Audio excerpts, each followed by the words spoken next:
ഇനി നമ്മൾ പോകുന്നത് തനാഹ്ലോട്ട് ക്ഷേത്രത്തിലേക്കാണ്. ബാലിയിലെ കടലിനു നടുവിൽ പാറമേൽ സ്ഥിതി ചെയ്യുന്ന അതിമനോഹരമായ ക്ഷേത്രമാണ് തനാഹ്ലോട്ട് ക്ഷേത്രം. തനാഹ്ലോട്ട് ക്ഷേത്രത്തിലേക്ക് പോകുന്ന വഴിയിലൊക്കെ ഇരുവശത്തും ചെറുതും വലുതുമായ ഒരുപാട് കടകൾ കാണാം. ഇവിടെ പരമ്പരാഗത ബാലിനീസ് കരകൗശല വസ്തുക്കളും ഷോപ്പീസ് സാധനങ്ങളും ഡ്രസ്സുകളും സുവനീറുകളും എല്ലാം തന്നെ മേടിക്കാൻ കിട്ടും. ടൂറിസ്റ്റുകൾക്ക് സുഖമായി നടക്കാനും ഷോപ്പിംഗ് ചെയ്യാനും പറ്റുന്ന രീതിയിൽ ഇതെല്ലാം നന്നായി മെയിൻറ്റെയിൻ ചെയ്തിട്ടുണ്ട്. ക്ഷേത്രത്തിലേക്ക് പോകുന്ന വഴിയിലൊരു ചെറിയ ഷോപ്പിംഗ് അനുഭവം കൂടി ആസ്വദിക്കാം എന്നതാണ് ഇവിടുത്തെ പ്രത്യേകത. ബാലിയിലെ മിക്ക അമ്പലങ്ങളിലും കവാടങ്ങൾ ഒരു പ്രത്യേക സ്റ്റൈലിലാണ് പണിതിരിക്കുന്നത്. രണ്ടായി പിളർന്നിരിക്കുന്ന പോലെ കാണപ്പെടുന്ന ഈ കവാടങ്ങൾ ചാണ്ടി ബന്ദർ എന്ന പേരിലാണ് അറിയപ്പെടുന്നത്. വാതിലോ മേൽക്കൂരയോ ഇല്ലാത്ത ഒരേപോലെ പണിത രണ്ട് കല്ല് ശില്പങ്ങളാണ് ഇത്. ബാലിനീസ് വിശ്വാസപ്രകാരം ഈ കവാടം പുറം ലോകവും ദൈവികമായ അകത്തെ ലോകവും തമ്മിലുള്ള അതിരാണ്.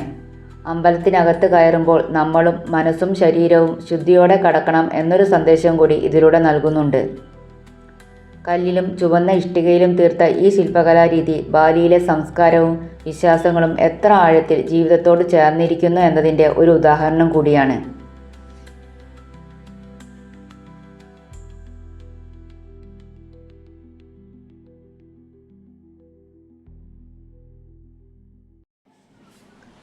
ഇതാണ് ബാലിയിലെ പ്രശസ്തമായ തനാഹ്ലോട്ട് ക്ഷേത്രം. കടലിനകത്തെ പാറക്കെട്ടിന് മുകളിലായിട്ടാണ് ഈ അമ്പലം പണിതിരിക്കുന്നത്. തിരകൾ ശക്തമായി അടിക്കുന്ന സമയങ്ങളിൽ ഇത് കരയിൽ നിന്ന് വേർപെട്ട് ഒരു ചെറിയ ദ്വീപ് പോലെ തോന്നും.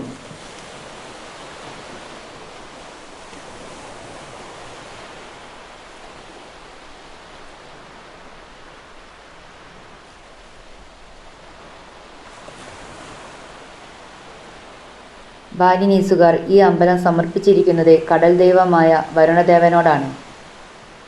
പ്രകൃതിയോടും കടലിനോടുമുള്ള അവരുടെ വിശ്വാസം ഇവിടെ ഓരോ ഭാഗത്തും കാണാം.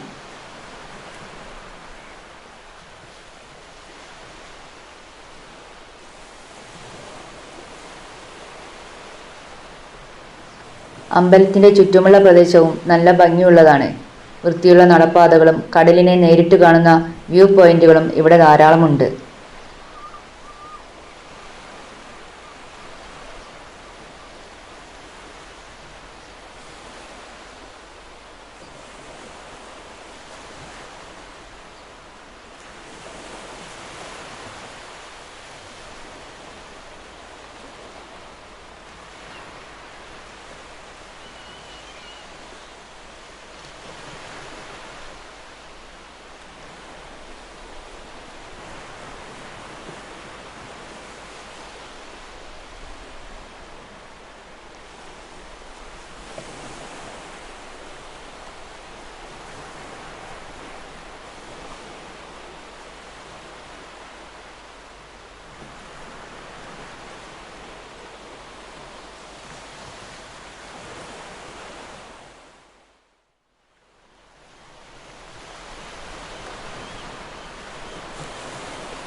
അമ്പലത്തിൻ്റെ താഴെ ഒരു ചെറിയ ഗുഹയുണ്ട്.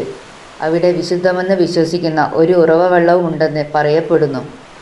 ഈ പാറക്കെട്ടിനെ കാക്കാൻ വിശുദ്ധ പാമ്പുകളുണ്ടെന്നും ഇവിടുത്തെ വിശ്വാസമാണ്.